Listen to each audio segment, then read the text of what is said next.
welcome to another episode of SC2VN. On the last episode, we all played chopsticks and got more hammered than is responsible. And we went through all of these questions, and they were very funny.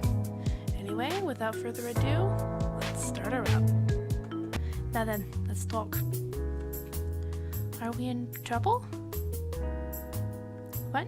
No, what would make you think that? I don't know, I'm getting a parent-teacher conference vibe.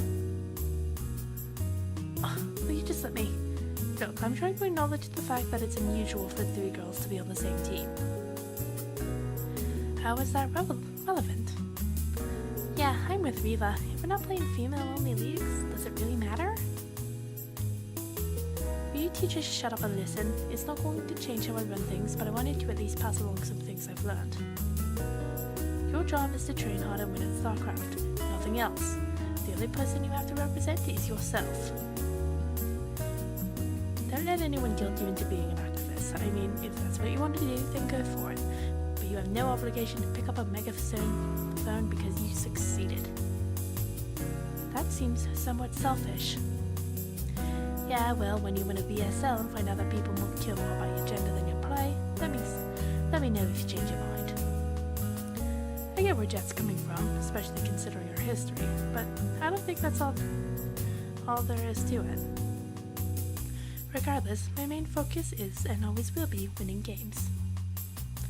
Riva doesn't elaborate any farther, even with a probing stare from Jet. I'm left to fill in her silence. I'm just here to play video games. Win at video games, not play. Her waiter glides by the table and slips the check in front of Jet, spoiling her grin instantly. When she's done begrudgingly signing her actual name at the bottom, the three of us head out to the bar and share a cab home. That was nice. Also, that's a really good point. You should not be forced to be an activist for something you do not believe in. Like, I see a lot of it where it's, if you're a gamer girl, people expect you to be this feminism, social justice warrior. I don't like it. I mean, they can piss off. I like the taste of stale soju on my breath. My apartment is mostly dark, save for a crack of more light coming through my window. It takes a good deal of effort to dredge myself out of bed, but the need to rinse my mouth is enough motivation. The first time I ever drank too much, I swore to myself I'd never touch alcohol again. Even if that was a pledge I knew I wouldn't keep, it seems like I won't get another chance to for a while now. Well, at least until there's a trophy in our team house. I return to the sink with a glass of water and fall into my computer chair. It's too early for the ladder, but I might see what's going on. Wait a second, what? Oh my gosh, Accel, what did you do? Every StarCraft fan site is abuzz with the news that Jet and Accel are ditching their teams. Accusations of collusion, conspiracy, and corruption abound among Korean and Western fans alike. A laundry list of the crashes goes Mitch steps second rank to an interview where he shifts the blame onto Accel. With a scent of drama in the air, a debate rages wildly on both sides. When Accel said he had a better idea in mind, I had no idea he meant something like this. Just new team is the talk of the entire StarCraft community. I rush into the game client, abusing the login button with a dozen clicks and second until I'm finally in. Accel is online, as is the rest of our team. Before I can even open a chat window, an invite from Jet throws me into an underway group conversation. Text messages appear almost as quickly as I can read them. What the heck is wrong with you? Hey, relax. You know what they say about publicity. Oh, holy crap, dude, this is a really hilarious ruffle. Word that's done. How can I join? And joining is out. I've received multiple requests for interviews. You should do it. You don't understand. The deal with Enoch wasn't official. This is going to screw us. Hey, I didn't mention Enoch by name. Just finish the deal and we'll be fine. Yeah, what's stopping Kip from signing us?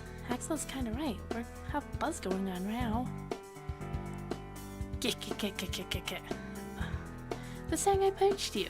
Couldn't you have gone back at your coach some other way? Nope. And I'll get back back at it more when I stop crashing Team League. It would be prudent to speak with Mr. Kim as soon as possible, Jet. I know. Ugh, okay, we're meeting at Namdan ASAP, the box by the VSL studio. Everyone, no exceptions. KK, lol.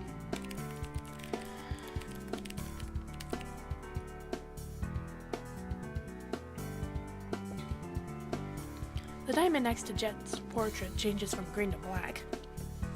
Accel quickly follows suit and then stunned, leaving me in the chat room alone with Riva.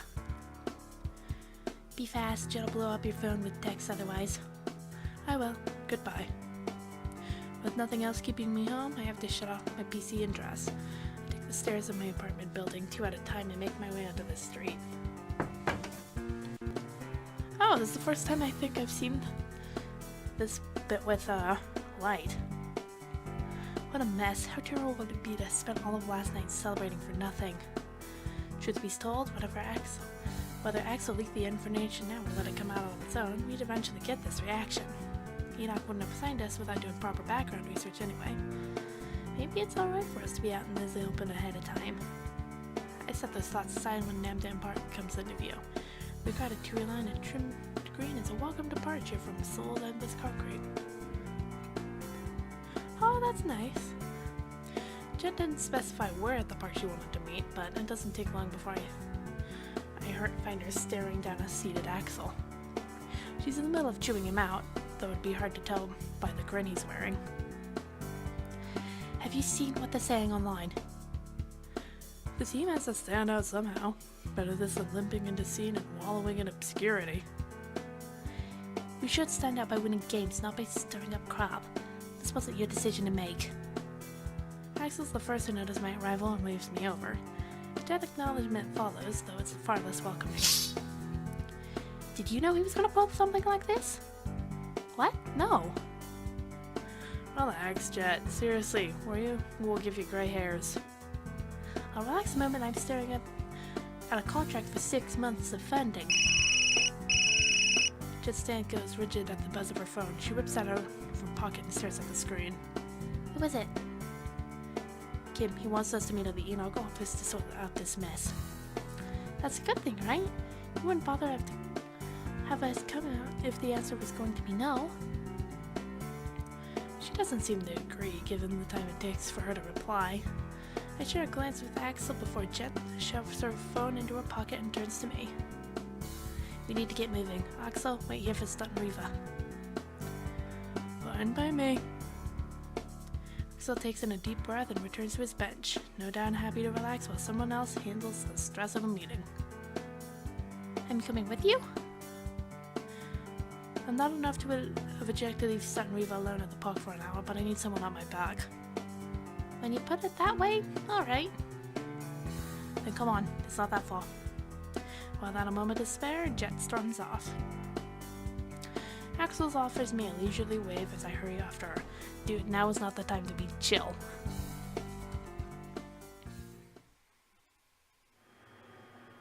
Let me do most of the talking, but chime in if it makes sense. Alright. Nervous? No. Don't lie to me. I'm nervous. It's fine to be nervous. I'm fine. When the elevator door opens, a well-dressed Enoch employee greets us with a smile and gestures down the hall. Mr. Kim has been awaiting your arrival. This way, please. I follow Jet through a typical corporate office. Inside, a table seats Mr. Kim, his attention set on a laptop. He crosses past the screen to acknowledge us with a beckon forward. Jet, Mark, please sit. We take our seats opposite of him. The secretary closes the boardroom door, leaving with the three of us on our own. After a few more taps on his laptop's touchscreen, Mr. Kim turns the computer forward, towards us and gestures sharply at it. What is this?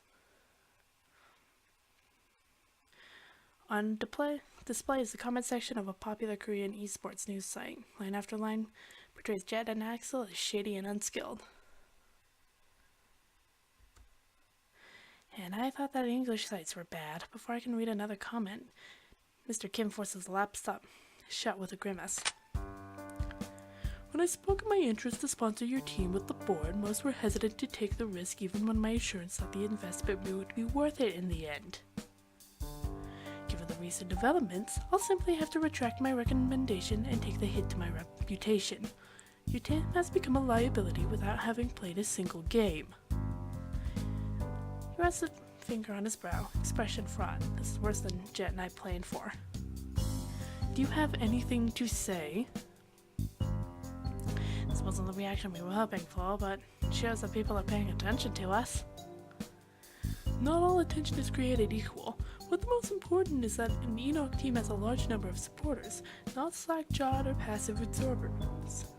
Fans that are invested in a team's victory. You'll immediately have 5 people invested in an Enoch squad if you sign us. Through narrowed eyes, Mr. Kim shifts his eyes in my direction. Mark, I should say that you are a large part of the doubt plaguing a possible sponsorship deal. I blink once, taken aback. Me? Are you truly surprised? Your ability is completely unproven. While Accel and Jen may have their integrity questions, it's you who the fans mock. If our fan base doesn't have faith in your ability to win games, then of what use are you? What? I'm a good player. I just need time to prove it. Time that you haven't earned. I hear myself tripping over my next protest. Right then, Jet cuts in. Mr. Kim, there must be something we can do.